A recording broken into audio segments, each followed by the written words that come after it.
Just before the grand finale of Discovering Tagore, we gathered for an intimate and thought-provoking fireside chat at Inishari Studio with 4 distinguished Tagore experts: Dr. Manjira Dasgupta, eminent translator of Tagore's works; Professor Gayatri Chatterjee, noted film and cultural studies scholar; Mr. A.K. Mandal, geologist, linguist, and a passionate Tagore reader; and the session's gracious moderator, Dr. Chitra Sreedharan, renowned English literature academic. What unfolded was not just a discussion, but a luminous journey through the many corners of Tagore's life, philosophy, and artistic universe. Anecdotes, readings, sharp insights, and personal encounters with Tagore's writing gave the evening a rare warmth and depth.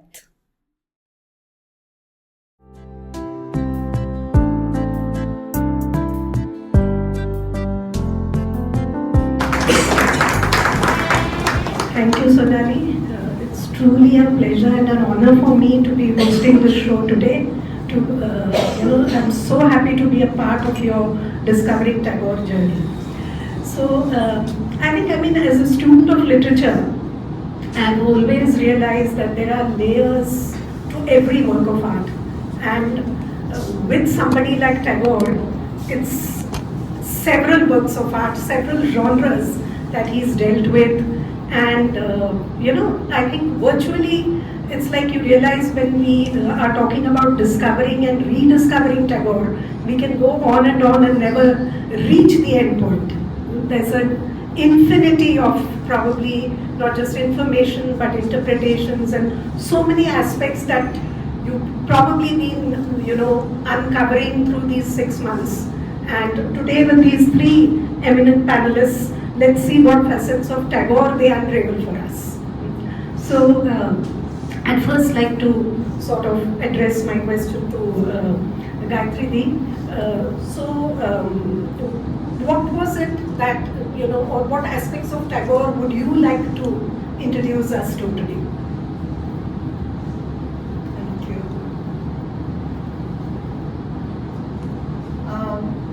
Since we say discovering Tagore, we also then realize that Tagore is disappearing from India's cultural space. I have spent my whole life reading Tagore, singing his songs. And it pains me to see that people are forgetting Tagore. How do I enter this discussion? And what came to my mind is Tagore saying, Amaro moner madhuri mishaye tomare korechi rachona. With the sweetness of my heart, I have created you. I want to tap into this sweetness. When we are losing this sweetness, where hate and violence is rising in society, and particularly in India, the Ved says, Rigved says, Madhu Vata Ritayate Madhu Ksharate Sindhava. The wind is blowing with this Madhu. The oceans are filled with Madhu. So this Madhu, to tap our heart and take out this Madhu. So what I learned from Tagore all my life, of course, is this discovering of the self. Who am I? This. Tagore did not study in any school, but he was home taught by his brothers, Pratundranath, Gyanendranath, Jyotirendranath particularly. He was extremely erudite. So we need to be well-read. He read the Sanskrit texts, and when I say read, he really delved into these texts. He read Rumi and Sadi. He read the world literature. So he started writing his poetry from the age of 12. He says, he writes and tells his father, who was a religious, that is a type of religious reform. So Rabindranath is teaching us bit by bit how to shape our spiritual life, how to ask who I am. আপনাকে জানা আমার ফুরাবে না, সেই জানারই সঙ্গে সঙ্গে তোমায় চেনা. This business of knowing myself will never end. And as I am learning about myself, I am learning about you. This relationship with God, not rites and rituals, not going to the temple. In fact, he says God is not there in the temple. God is where people are working. And then he says something so amazing. He says, Amare tumi ashim korecho. You talked about infinity. You see, you have made me infinite. That's what God does. So, how to increase our mental space, our spirituality? How to break away from the shackles of the body and get free our mind? How to be imaginative? How to be creative? It's amazing to think. I mean, it's not possible for one person to read the whole of Tagore and all his letters. It's not possible. It's not possible for most of us to learn all his songs. He was the best lyricist and music director in India. That's another chapter. Through the singing of his songs, through the reading of his poems, through the reading of his prose, I would say that a lot of my political self also has been formed. Like, for example, he renounced his Sir title after the Jallianwala Bagh. And then he wrote something. He wrote about poor Muslim peasants. He wrote about villagers. He wrote about social inequality. He wrote about women. Of course, there's a little bit of a problem because he gave his daughters, put them in very bad marriage. So that there's a question why he did that. But when he wrote as if he were a woman. He wrote like a woman. So he mixed the feminine and masculine principles within himself. So all these things have inspired me. Thank you, Gayatri. Manjira, madam, somewhere I would like to ask you, how did your journey with Tagore begin?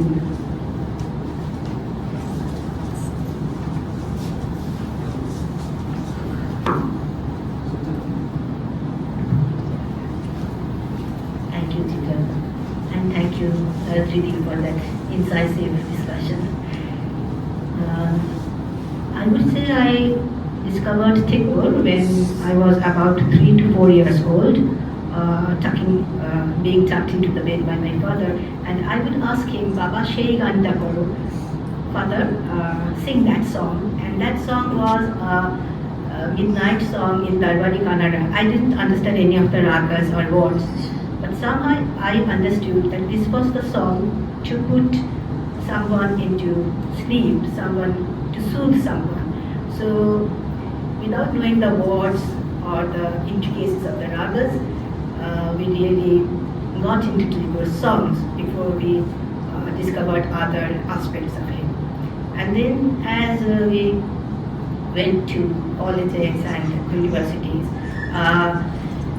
his novels, his stories, his essays, his memoirs, his travelogues, I mean, we were at a loss. Which one should we start with? Which one should we read first? So he was, that's such a person who would be so versatile. I mean, every aspect of his writing used to entertain us, educate us. So I will come back to this question later on. So Mandal, can we talk a little about your entry point into Tagore's books? Okay. Good evening, ladies and gentlemen. My entry into Rabindranath Tagore was pretty late. I mean, to go back into Tagore, how he came into the picture, or rather I came into his life, we have to go back 40 years back. growing up in the 70s and 80s, our main aim was to get a good education and a good job, right? So that was the prime aspect. I was attending a Bengali marriage, and you know what is Basur Ghar? You have heard about that term, right? Basur Ghar? Okay. So this was like the night of the marriage, and after everybody has eaten their dinner, we were all sitting in the room and having songs, music, poetries, and blah blah blah, etc., having fun. And at 2 o'clock we were waiting for that late night coffee or a hot chocolate or whatever. And somebody said, let us discuss about writers, about literature. I said, yeah, fine. I said, you know, most writers, when they begin their journey, they use pseudonyms. That's a very interesting topic. You know, come on, this is a marriage night, and we are talking about literature and pseudonyms. So somebody said, okay, who started writing by the name of Anila Kumar? Sharat Chandra Chattopadhyay. Oh, okay, fine. And it went on and said, do you know whose name was Bhanusima? All scratching their heads and said, Bhanusima. Rabindranath Tagore at the age of 16 years and 7 months. I think The first line was written at 12. Yes, but the first publication was 16 years, 7 months. And he started with the name, pseudonym Bhanusima. Ah, very good. And then we went on and said, you know what? During his time, Shomonesh Bosu, in his book Sei Shomoy, that time, he mentions that 1830 or late 19th century to early 20th century is the Bengal Renaissance period. Sei Shomoy Sreedharan. Shomonesh Bosu? Okay. Yeah. So, he said that was the Bengal Renaissance period. And Rabindranath Tagore was often criticized for using bombastic, eloquent, poetic, reflective words, so much so that his writings, his articles were so complex, was incomprehensible to the common mass. And we were discussing all these things. And he said, whereas Sharat Chandra Chattopadhyay, you see how his language is so down to earth, to the common denominator language, everybody can understand. And interestingly, Rabindranath Tagore in his own writing has said, I'm quite aware of this criticism, and he also poke fun at himself, and he said, Sharat Chandra Chattopadhyay and writers like him, they are the writers for the mass, whereas I write for the writers. You know, that particular statement really ignited a spark in me, because I wasn't, except knowing that he was our composer of the national anthem, I didn't know much about him. As Sonali said, I was a geologist. I was a Bhu Padartha doctor, Pathar doctor, Pathar Vigyanik. And that spark, I said, I want to know a little more about, being a Bengali myself. I don't know much about. I never studied Bengali. I was born and brought up in Delhi, and then Hindi, and then Marathi, and then. At the age of 25, I picked up Sharat Chandra's Viprodash, the first book. And that was my Akhaga. I learned words, sentences, and then I started understanding what Bengali language is all about. And then came the super maestro Rabindranath Tagore. It was all bounces going above my head. So that was the beginning of my journey with Rabindranath Tagore. Thank you. Thank you, sir. In fact, my next question is also addressed to you. Since when we were conversing earlier, you mentioned you would like to talk about Tagore's childhood phase and, somewhere the impact that the loss of his mother had on his writings. So I would like you to go into that. Okay.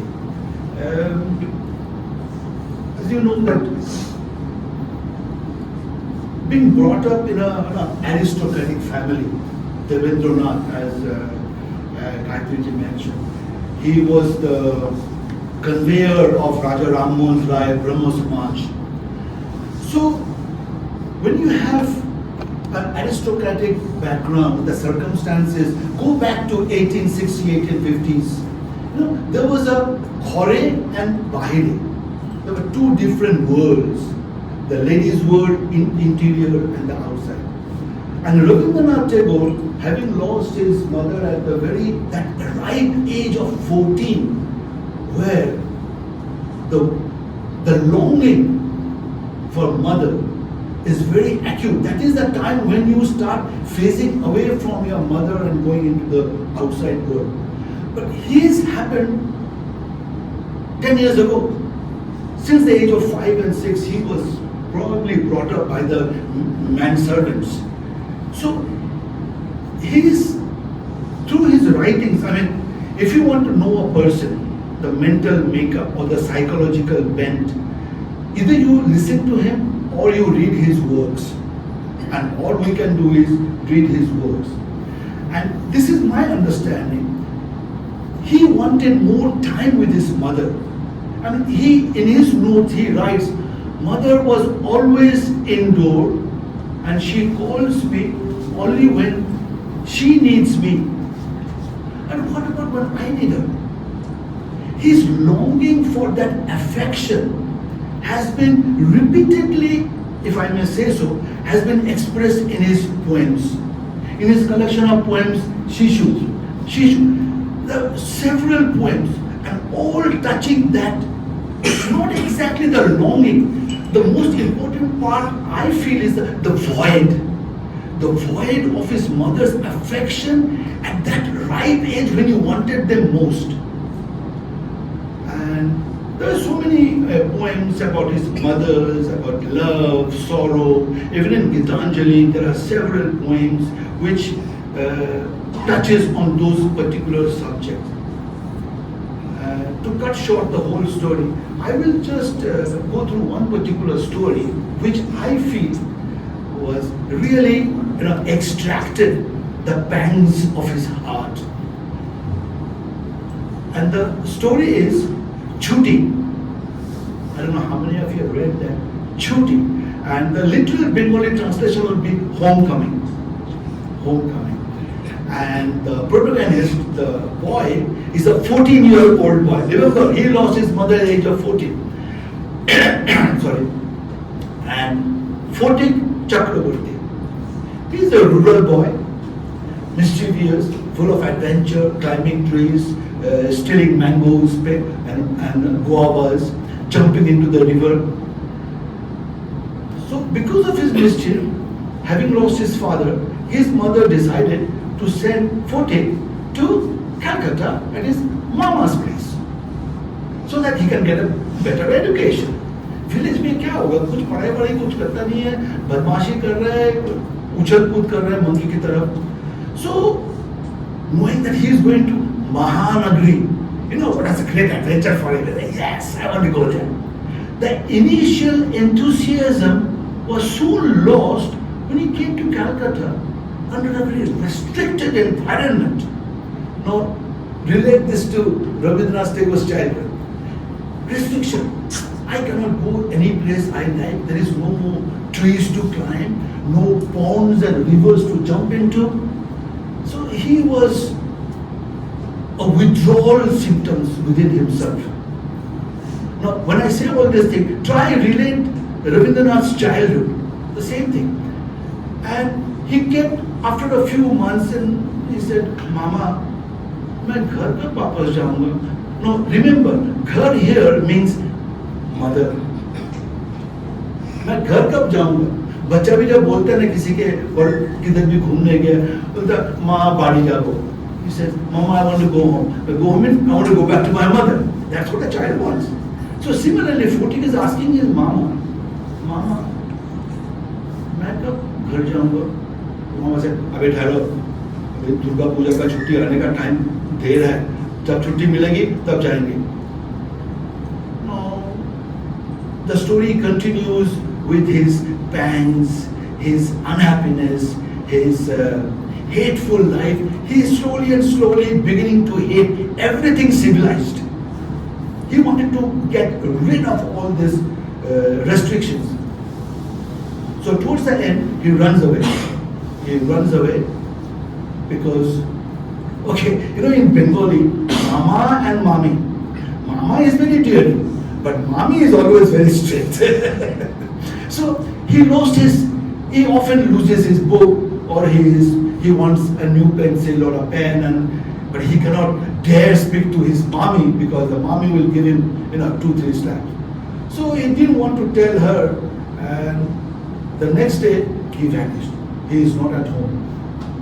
And they searched. Eventually the report went to the police, and there was a storm, there was rain, and the police brings him back. High fever, probably pneumonia has set in, and he's in a delirium. So he's sleeping, and his mama is trying to console him. Beta, what happened? Where did you go? And all this thing. He said, Mama, mera chutti aaya kya? He said, nahi beta, abhi time hai. Anyway, your mama is on the way. Anyway, 2 days later, his mom comes, and then towards the end, his mother is consoling him, and towards the end he says, Ma, আমার ছুটি হয়েছে, আমি বাড়ি যাচ্ছি. This particular story really touched me. And if you look back at Rabindranath's childhood, there was a great similarity between the two. So that is what I said, his childhood pangs, the angst of reflective expressions was mercurial, which later on became more and more determined in his later works. So this is what his childhood was all about, and throughout his life, if you read all his poems and short stories, there is always one paragraph where the longings of his mother's affection, which he got reflected as a divine mother. Thank you. Thank you so much, sir. In fact, in continuation with what he said, I would like to read out the 95th song from Gayatri, which brings in many of these aspects. Ma'am, can you use the mic? Yeah. I was not aware of the moment when I first crossed the threshold of this life. What was the power that made me open out into this vast mystery like a bud in the forest at midnight? When in the morning I looked upon the light, I felt in a moment that I was no stranger in the world, that the inscrutable without name and form had taken me in its arms in the form of my own mother. Even so, in death, the same unknown will appear as ever known to me. And because I love this life, I know I shall love death as well. The child cries out when from the right breast the mother takes it away, in the very next moment, to find in the left one its consolation. So this is where I felt, where you were talking about mother as representing home, and the end of that particular story, it's almost as though he's brought in all these dimensions, even at a much later point in life, into this wonderful poem. So now we turn to Manjira madam. So somewhere when it comes to, you've been involved in translating his letters, and many of those letters are related to the youthful phase of his life. So now that we've heard about the childhood period, I think we'd like to know a little more about that youthful phase and what you discovered through the letters. So, by memoirs and letters, which I translated and published by Anthony, the letters are by a 17 years old youth, or even boy you can say, who was being sent to England to become either a barrister or an ICS by his family, because his family thought that Robitar kichu hobe na, meaning that this Robi is of no use at all. That he was already a rising star in the Bengal's cultural and literary firmament, somehow did not register on his family. So this age, this end of teenage years, this saw Rabindranath alone and inexperienced in England. So there I discovered, as I was translating his letters and going through his writings, that he was accurately observant. He was very much sardonic, and it is as if he was discovering newer and newer absurdities into his life abroad, as well as the contemporary Bengal society that he was traveling from. So just one example I will give you, that this is part of Jivan Shriti, or his own memoirs.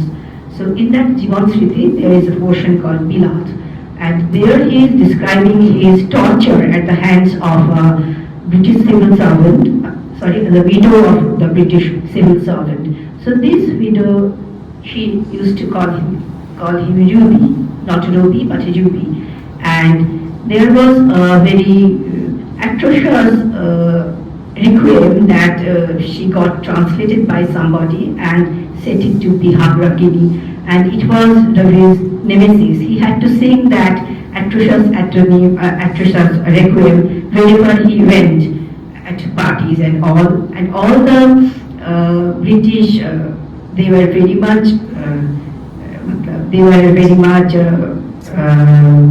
polite to say it outright, but they found this song totally absurd.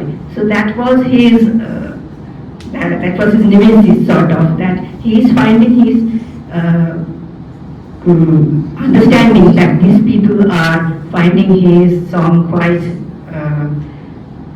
absurd, but he has to please his hostess, he has to go on singing that song. Now this is written in such a humorous way that you start feeling sorry for Ravi, and there are many such absurdities that he has translated, that I have translated from his letters that he wrote to his home.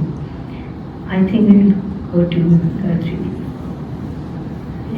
So, Gayatri, I think you already spoke a little about why Tagore is so relevant today, but could you elaborate more on, why he is so significant for us today, the contemporary relevance that his work has for us, though he wrote ages ago? I just want to add something, that Rabindranath wrote difficult poems, but he also wrote primer for children. And as little children, we have grown up learning those poems. So he wrote very simply also. What is very interesting is that, as you talked about humor, he was a humorist. And this aspect of his writing has often been neglected. He was so funny, he was. We are losing this strategy. There are jokes. We crack jokes. But like, for example, in Maharashtra, there is no second Pura Deshpande. So nationalist period is also a period where there was a tremendous rise of humor as a genre. And Rabindranath wrote humorous poems. Then he wrote nonsense verses for children. So this diversity and writing in every genre possible is very important to us, for us to learn to read and appreciate different kinds of literature. He wrote patriotic poems. He taught us how to love our country, but he also taught us how India can be inclusive and not exclusive as we are becoming today.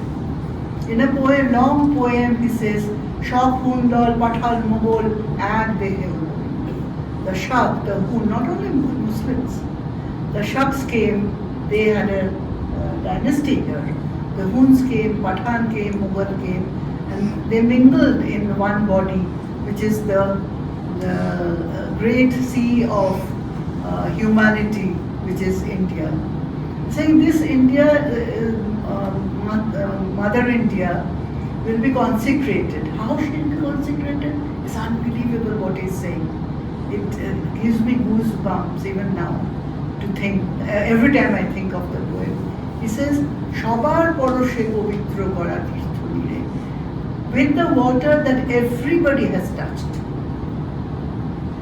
So he is asking us to go beyond religion, race, caste, class, in poems after poems. As I said, that he's saying that God is not in the temple. So where is he? God is where ordinary people are breaking stones, making ways and working. Work is worship, was the motto of that time. So this inclusivity and this teaching us that virulent nationalism is, if I will ask you all to, the young people, to read his essay, Nationalism. And he is saying that virulent militant nationalism is not good. And in how many different ways it's not good. He embraces humanity. We are becoming xenophobic. All foreigners are bad. Recently, a Hindi scholar was barred from coming to India. And she has only worked on Hindi and different forms of Hindi and Hindi literature. Why are we doing this? Somehow, everything that is foreign is bad for us, which is not true. For example, English. If there was no English, the Dalits would not be able to learn. Savitribai Phule says, Angrezi Mauli. She talks about English language as Mauli. Rabindranath was certainly a Pandit in Bangla, so that he could write like a child, like a woman, and like a Pandit. He different kinds of poems he wrote. But what was I saying? I lost my thread.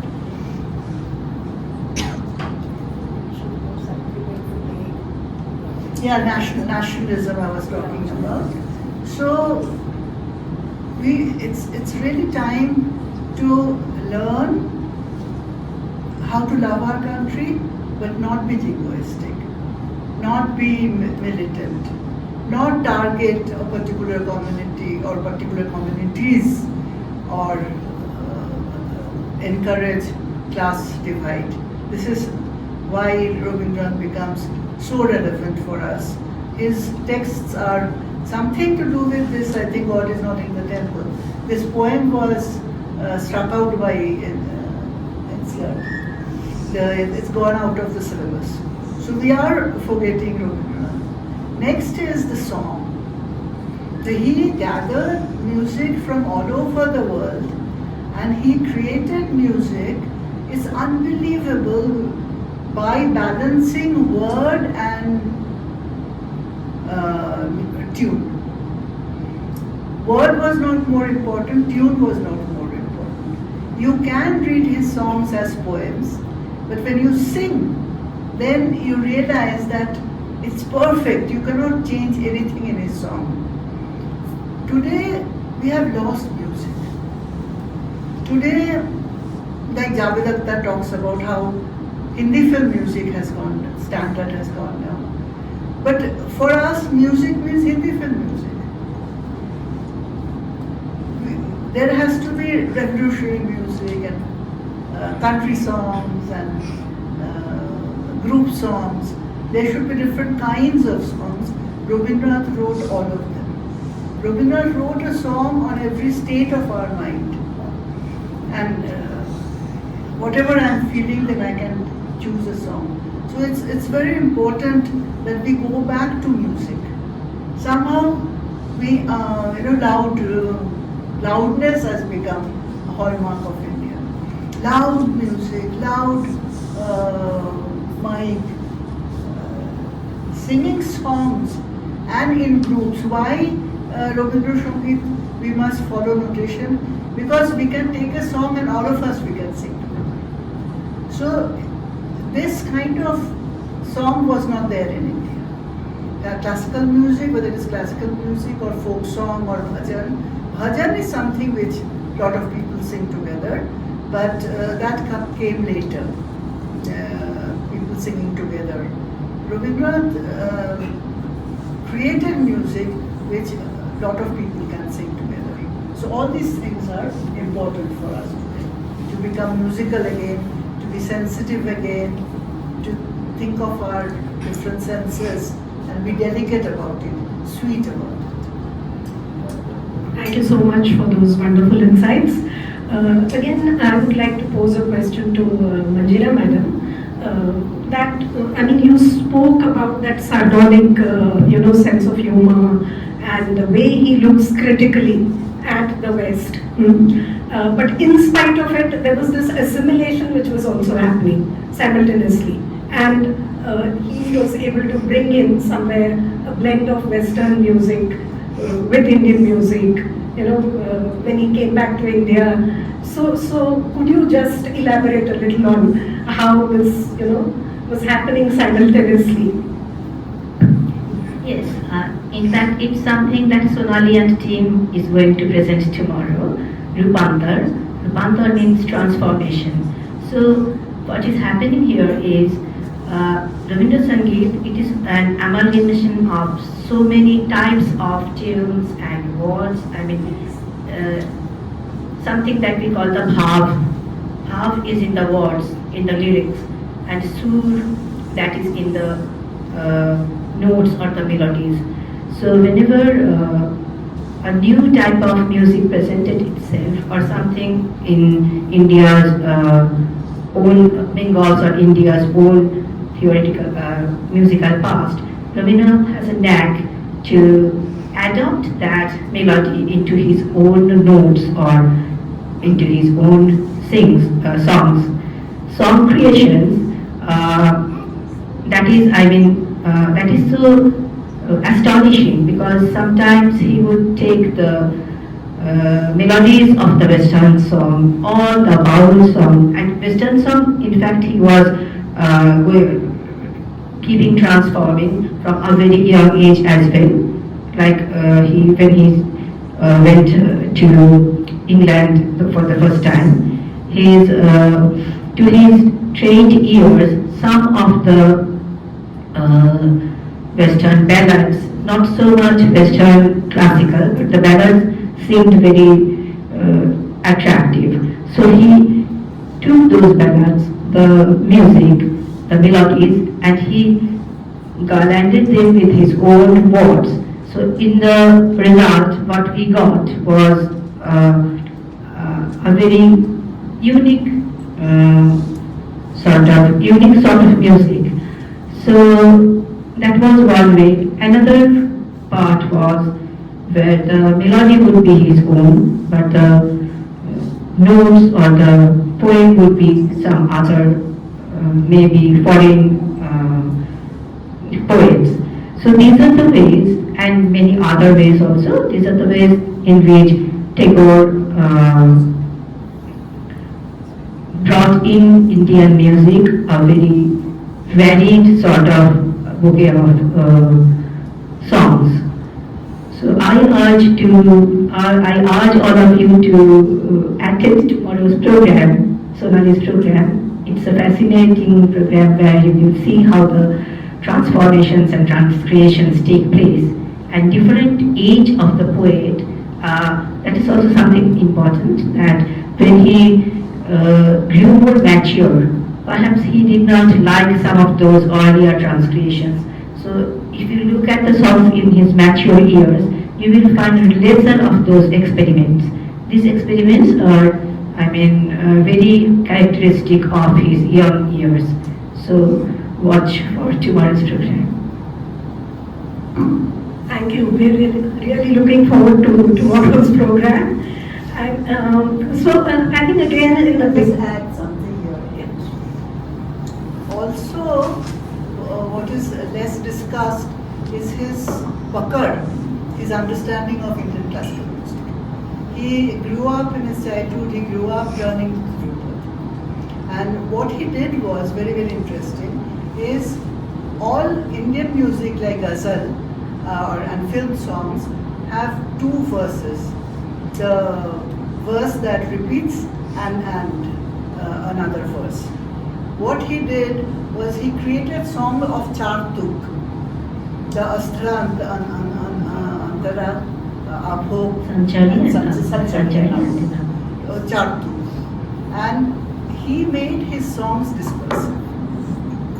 His songs are little essays. So when we are singing, like suppose we are singing, "This is your love," telling God, you who warm my heart, this is your love. This light that is dancing on the leaf, this is your love. So we are singing not only high quality literature, we are also singing classical rags. Some music are like, we call it Khayal Bhana. Some have come from Khayal. Some have come from South Indian songs. Sometimes he has completely completely taken the South Indian song and he has taken that.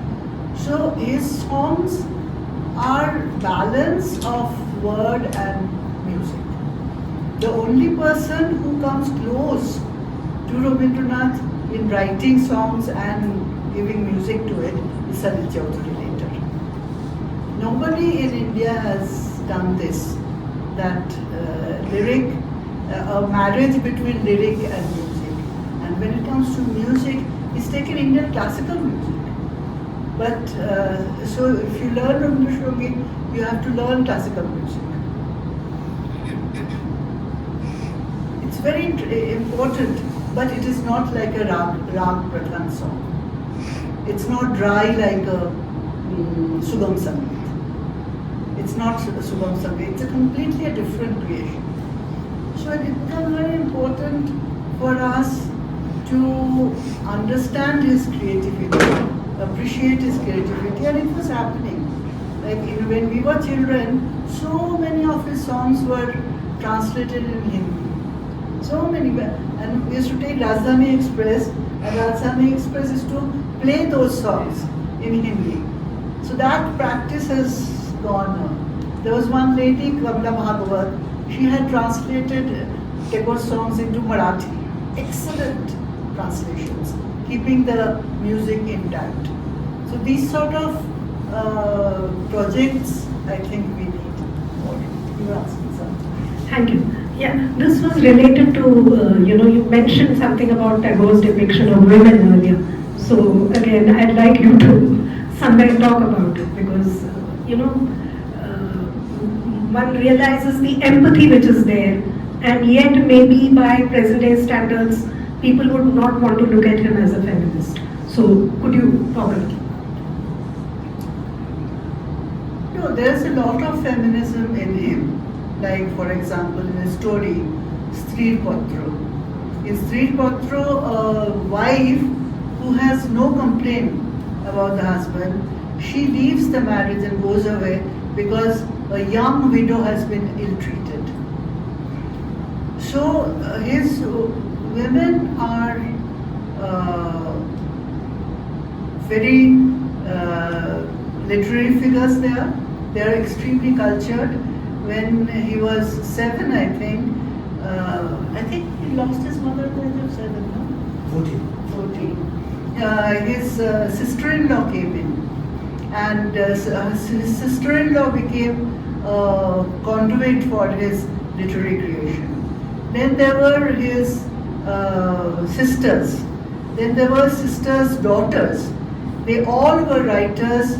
His notations was preserved by Swarna Devi, Sharla Devi. There are so many women who were writing. Another thing that happened in Bengal and elsewhere outside Bengal also, women started singing like crazy.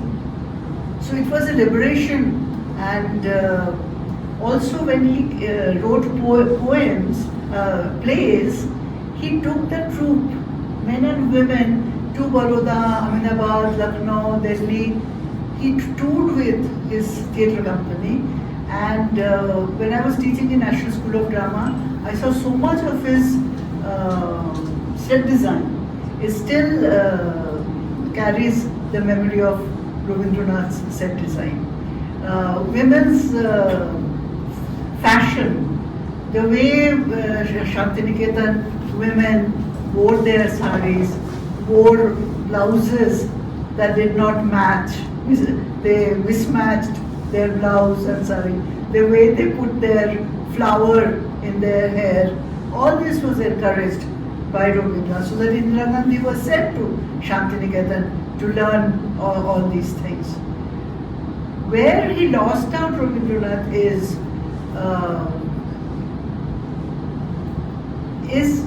in the case of his daughters. And he looked for Kulin Brahmin.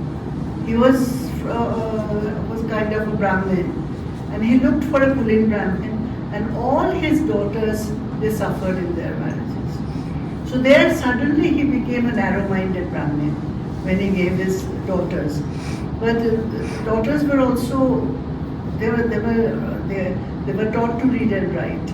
So the whole of that mahal was like that. Everybody was Satyajit father, for example. He was selected as a fellow of the Royal Society in his invention of something to do with photography and something to do with printing technology. Then he was an acharya of Brahmoshamaj, and then he gave lectures, and then he wrote nonsense verses, and then Rabindranath, when he was dying, Rabindranath sat there singing songs. Vivekananda was singing Rabindranath songs. So women, there was a kind of a liberation for women who could now sing, write more, contributed in journals like Pravashi Bharti, etc. Women writers came out. And the last thing is that Rabindranath, as I said, he imagined God as father. In Gitanjali, God is fathering. Gradually that father God, who's very strict disciplinarian, and all the planets and stars are moving around because of that strict God. That changed. That changed, and God became a lover. Then there was no difference between poems or songs of love or puja. Prem and puja became one. I would say Rabindranath's religion is religion of love. That he has learned from the Upanishads. So the women came out of this, and they didn't have to follow rites and rituals. There was no boundaries of this kind for Rabindranath. And then he wrote like a woman. That's absolutely amazing. And women would ask him, how do you know to write our desires, our thoughts, our longings? And he could do that. Thank you so much. Yes, what has always fascinated me about Tagore is he's a supreme humanist. And that total sense of balance which is there. I think when you look at a novel like Ghore Bhaire, somewhere the fact that all three characters, even the antagonist has been given a voice of his own, not condemned totally. In one section is described as the dark side of the moon, but it may be the darker side, but there is still that luster inside, that spark inside, which he respects. And think of Lavanya in Shashar, the last poem. Think of that woman character. It's unbelievable. So, turning to you again, could you share some of your experiences as a translator?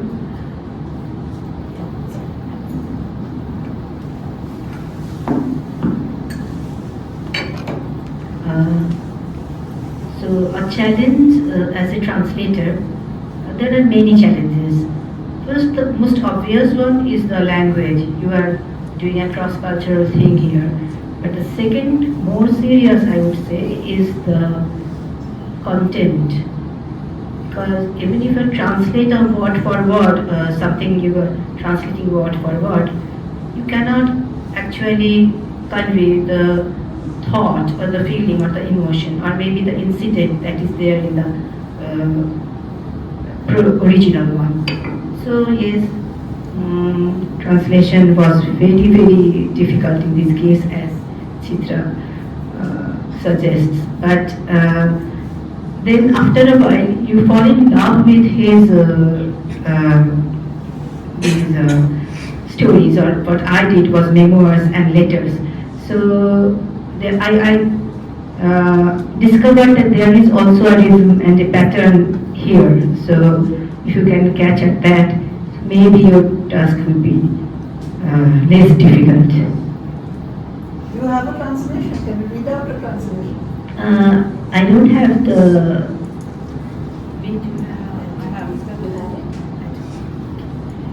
So okay, later maybe. Okay, thank you. Now, connected with this whole aspect, this is an open question which any of you can answer. For me as a non-Bengali student of literature, and teacher of literature, somewhere it's like there are numerous translations of Tagore that are available. And where he himself has translated his works, very often we are tempted to go for that. That is what I did with Gitanjali. So I would generally like to ask that, somewhere since you are all Bengali and have been reading Tagore in the original, which unfortunately I cannot. So which translation would you recommend normally, for maybe something like Gitanjali, but some of his other works also, if you could just mention, so that students are able to have as authentic an experience as possible when they are reading Tagore. So as a translator, I would definitely push for my book. It's available on Amazon, so you can go through it. I think you will love it. Anything from yourself about good English translations that you've come across? You would not have read translations. Okay, you would have read Bengali. You all would have read Bengali. Gayatri, Radhika, you think is good? no, I haven't explored. Radhika. See, the problem with translation is this. Language has its own vibrancy. When I say ma, and you said mama, something is missing. I'm not saying that ma is better than mama, or oh my heavenly mother, where thou shalt be when I am not here. Now, if I say the same thing, মা তোমার চরণে আমি আজ কতদিন বসে রইব. So translation is good. I'm not saying that there's something wrong, because people need to know. People, only when it's translated into different languages, people get at least the gist of it. But the main point that I would like to draw, this is my inference. Malice towards none. I've been educated in English and Hindi. English sentences, if I say so, which sentence is a good sentence? I will say a sentence where you have the least adjective is a strong statement. A sentence where you don't use too much adverbs is a strong sentence. Not in Bengali. In Bengali, there are words which stand on its own. And that is the merit of that language. Similarly in Marathi, there are certain words, they stand on their own. Super.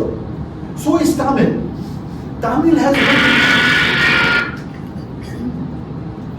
has got fewer characters than Devanagari script. Do you know that? And yet, it's a very powerful language. Similarly with Bengali, read the translation, undoubtedly, to get the matter, to get the expressions into the thing. But if you can learn Bengali and read the original, there will be a raw string that will touch your heart. And that's what I found. Because I may be Bengali, but I was as good as a non-Bengali. But when I picked up Bengali, as I said, I read Bipro Das, Sharat Chandra's very easy language story 25 times just to pick up Bengali words. कहाँ पे छोटी की मात्रा, कहाँ बड़ी की मात्रा, ऊ की मात्रा कब होना चाहिए, ऊ. And this thing comes from Tagore. Because Tagore was a self-taught man. He never went to school. As I told you, coming from an aristocratic family, he had his own teachers. And he was brought up under conditioned environment. So what does he do? The grammar, the dictionary, he picks up Bankim Chandra Chattopadhyay's, auxiliary statement.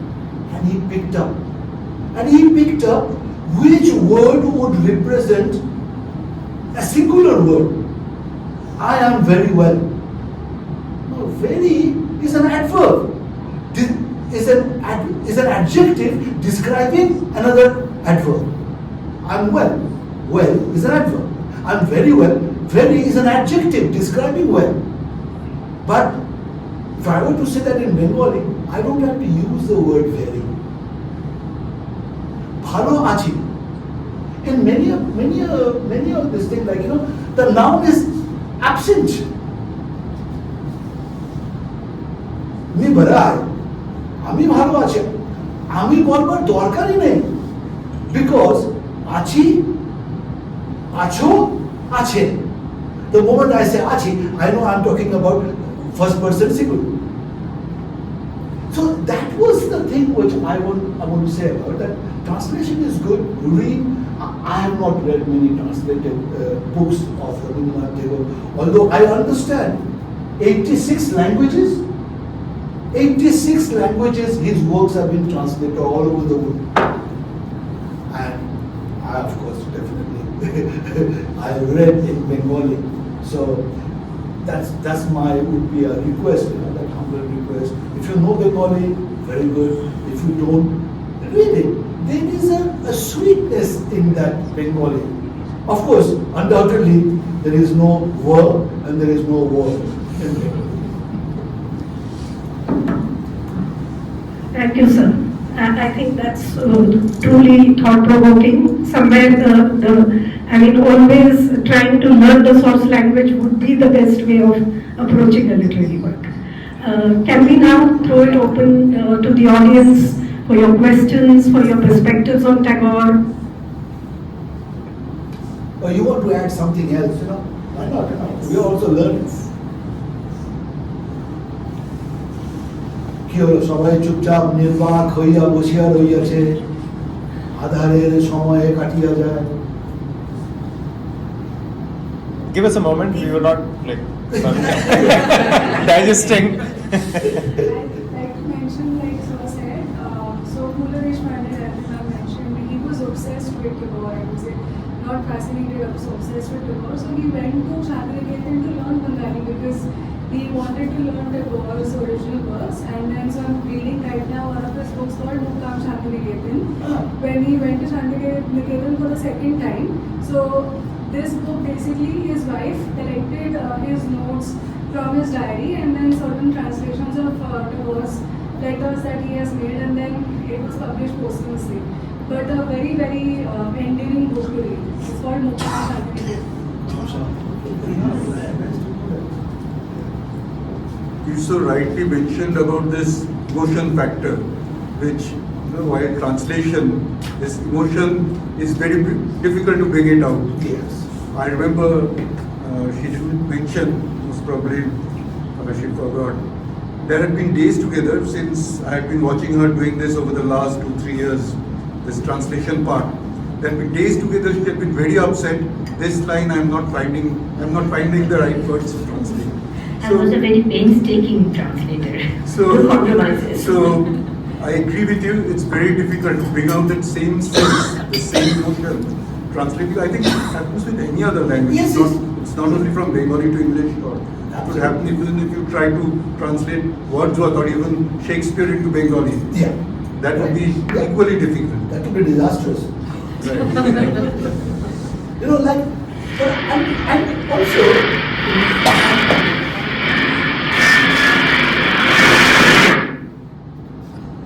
there are certain words that there is no transliteration. Exactly. Like, for example, in Bengali, this will sound funny. Nikuchi korechi. What does that supposed to mean? There is no English word for that. Not even Hindi. You can put it closer.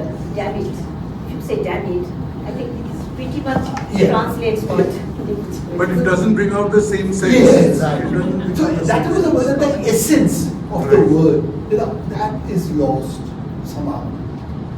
But I suppose every language has their own finest points, and every language has their own finer points. Even if you take this word in English, integrity. Integrity is not a word which you will find in any other language. It defines something completely different than honesty or something else, but integrity is a word by itself which belongs only to the English language. Like you said, Nikuchi is only pertaining to Bengali language, it cannot be translated to any other language.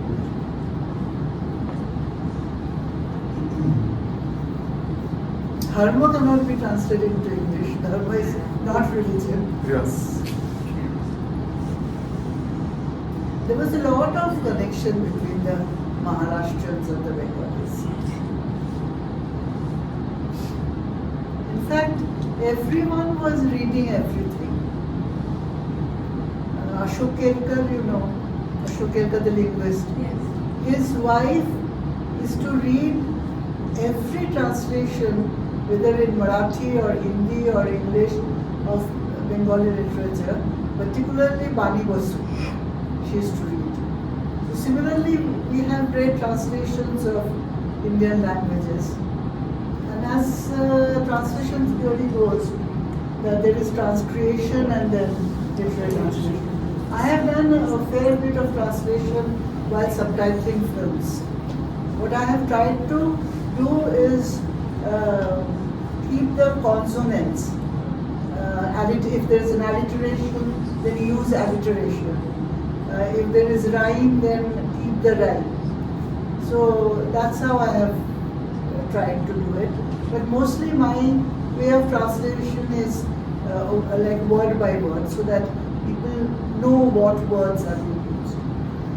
But it's difficult. For example, the Chitra's translation of Tugara is his own. Absolutely. It has nothing to do with Tugara.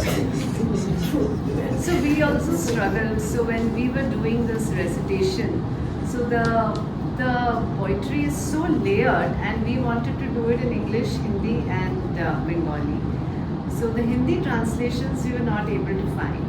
And Manoj is also a poet. So he sat with all the English translations, and in the process of finding that right emotion, that kind of depth, we almost changed the lines. They were not, it could not have been done literally at all. But in order to retain that the depth, what he wants to say or what we understand, it was a job. It was a big task to bring it out. It was very difficult to find good Hindi translations. Yeah, but then I don't know who translated these songs in Hindi. Very, very good. The Gulzar. No, before that. Yeah, Sahitya Academy must have taken up this project. There is one Rabindra Shongit in a film, Manamor Urta Jaye, Munamur Mengero Shoni, that's very good. There are lots of Tagore's tunes have been taken in Hindi films. But translation, yes. Kamla Bhagavat had done excellent translation in Marathi. But when she passed away and I went to look for her book, her husband could not find it. She used to sing them on All India Radio. So there was a culture in All India Radio, all the regional centers, where they would sing translations in Marathi. Yes.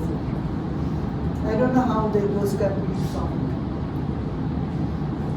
So I was also wondering, like, while we were just reading a lot of Tagore in these last few months, so for me, because it was for me the first time, I was suddenly taking in a lot of information, and I was actually discovering in this whole process, and there were many like, wow, you know, like every morning we would get up, you know, he writes this, and we would just have a discussion over chat, you know, like what he probably means by saying this and what all meanings are underlying that. So I was wondering, like, for people like you all have read so much, so this wow factor would have come so many times. So is there like the biggest wow factor which probably you think is uniquely, you know, something which stood out for you totally? A lot of things is written, but something which is not written, but it's just your own individual, that one thing about Tagore. Actually, his spirituality, I was very young. I was very, very young. My first two Rabindra Sangeet is that Eje Tomar Prem Hobo. And the second one is Tai Tomar Anundo Amar Por Tumi Tai Eshecho. That's why you have come down to me. That's your joy. So God coming down to us in songs after songs. It's not there in any religious text anywhere. We could find that Aham Brahmasmi type of thoughts in the Upanishads. But Rabindranath is completely new in this. That God comes down to me in order to fulfill His love, which is there. The creation myth in India is God created the world in order to love it. That he takes further, and that was really a wow moment. The other wow moment, of course, are his political writing. You know, when he writes about, say, the poor Muslim peasants, and in Ghore Baire, Nikhil is worried about the poor, and Shondip is the militant nationalist. So those were the wow moments for me. I think when I read through his essay that she mentioned on nationalism, I was honestly struck, because here is this very sensitive, romantic poet, you know, somebody who's an idealist, and all of that idealism is there. Yet when it comes to the rational factors, you know, somewhere, and I think Bhoire also, wherever it is like, you know, the economics of something like Swadeshi is discussed, or the political front, somewhere you realize it's not as though, you know, he's only this author who's in another world altogether. He was very well aware of what was happening. He anticipated many of the problems, I think, you know, which probably have come up at a later point of time also, where he very clearly says Europe was one nation split into many, because there was something like a racial unity, whereas we've always had diversity, and something which is built on the whole spirit of tolerance and cooperation, and who are finally who will be the survivors. It's not the survival of the fittest that he believes in. Clearly you realize, you know, that whole anti-fascist rhetoric which was there with him, W.B. Yeats, who was his good friend, all of them had this great suspicion somewhere of anything like aggressive nationalism. And that comes through very clearly, that it's only through cooperation that we are going to ultimately survive. So I think that essay was a kind of, because I'd seen other facets of him through his fictional works, but when it came to his prose, that was my first sort of introduction. Also that essay, Crisis and Civilization. And he calls it Crisis and Civilization. That means civilization was good. And now there is a crisis. Yes, in fact, this statement also has come into this essay, Nationalism. That it's going through that crisis because this was the time of the world wars. And another wow factor It's not working right now. It's okay. You can I just think the mics are not. We can hear you. So another wow factor was at a very, prosaic level. I was going through his novel, which is Choker Bali. There is a character called Vinodini. She's very manipulative, wily sort of widow, and very conscious of her appearance and trying to entice other male members with her. So then I found, how can this person who is supposed to be, Tagore, how can such a pure person can look into such a character? How did he portray it so minutely? That was one wow factor as well. Character is one more wow factor. If you say, I'm looking straight directly from the literary point of view. People generally write about the environment, about that present time. Whatever they see, whatever they experience, they write it down. But where does the greatness lie? Let me elucidate this point. If I say something which becomes still relevant 40 years later, that is something. And not all his literary works or poems, but there are certain poems. As I told you, I did not do any research on Rabindranath Tagore from an academic point of view. I was doing it on my own. There are certain poems, the expressions, the feelings, which happened 100 years ago and is still relevant today. That is the wow factor I find from this poetic expression. See, he was a polymath. He was a poet, he was a painter, he was a playwright, he was a social reformer, and of course, you must take it with a pinch of salt. He didn't have to work for a living. He had all 24 hours a day at his boutique. So he could devote time. Having lived for 80 years, definitely. That's a big, having started writing at the age of 12 or 16, he must have covered all emotions that a man could go through. And the most relevant part is some of his poems, the expressions of not so much of love, but as of longing, that void is still relevant today. Because he has been able to understand the psychology of a woman, as he said. Being a man, if I can understand the psychology of a woman, that shows how deep I can go. And children, he doesn't have to know the psychology of a child because he himself has experienced that. So that is the wow factor. So some of his expressions are still relevant today. And as I said, he was a polymath. I think as you just said, I just realized while I was reading, I also felt that whatever kind of character he portrays for character in his book for different women, as you said, Vinodini character and Sreedharan, the character of the book, he just puts grace in that character, that how much ever twisted you find that character, you end up loving that character because he's gone so much deep inside that he stands for each one of them. It's no black and white. Yeah. I think it's a very pure character that he manages to get so deep into the character that you cannot not like even a negative character. If there is a negative trait, you end up understanding where that is coming from.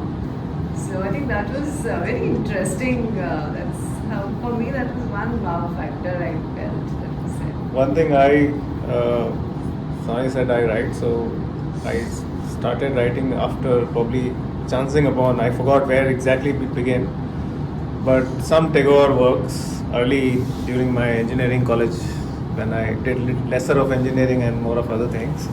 I came across Tagore and Gitanjali specifically. So talking of longing is what I take away from Tagore's reading. The deep sense of longing, I never came across any other reading which I was doing that time. So one incident or one anecdote from Gitanjali is that I come and knock at your door every night. Translation I read, of course. And I know it's your door and you are inside. But I'm afraid if I knock and if you come out, then the meeting will be over. What will I do after the meeting? So I enjoy the process of passing by your door and not meeting you. It's amazing. It's such a subtle feeling that I long for you, but I don't want to meet you. Which I think may have come in through Rumi. You mentioned earlier the influence that Rumi had on his writings. There's a lot of this, Sadi. yes, I think when it comes to this whole dimension of longing. That's beautiful. Because that pause becomes so important, that now I will knock, but please don't open the door. Something like that.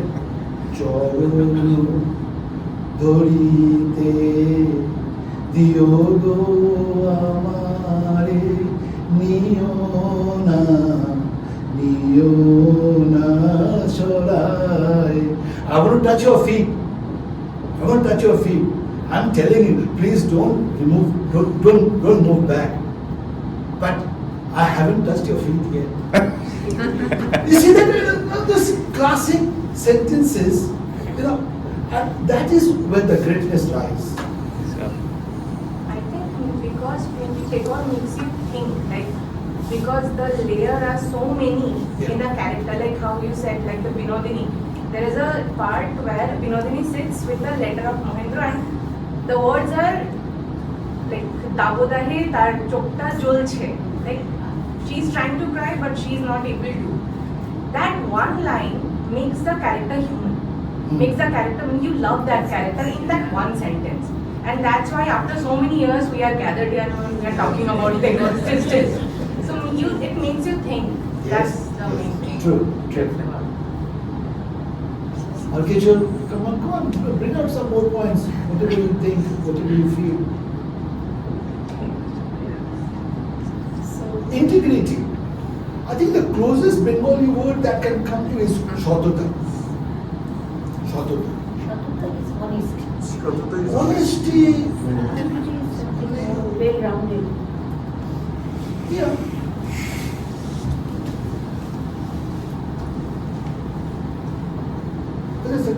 There are words like this which you find difficult to. Not the word itself, it's the emotion the word carries. Yeah, that's right.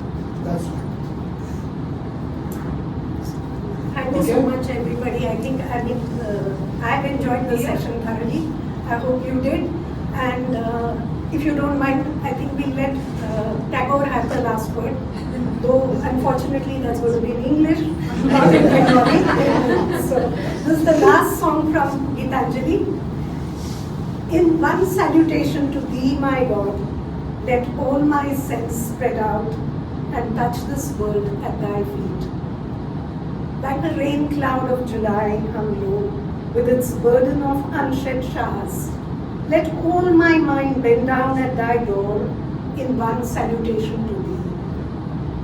Let all my songs gather together their diverse strains into a single current and flow to a sea of silence in one salutation to thee. Like a flock of homesick cranes flying night and day back to their mountain nests. Let all my life take its voyage to its eternal home in one salutation to thee.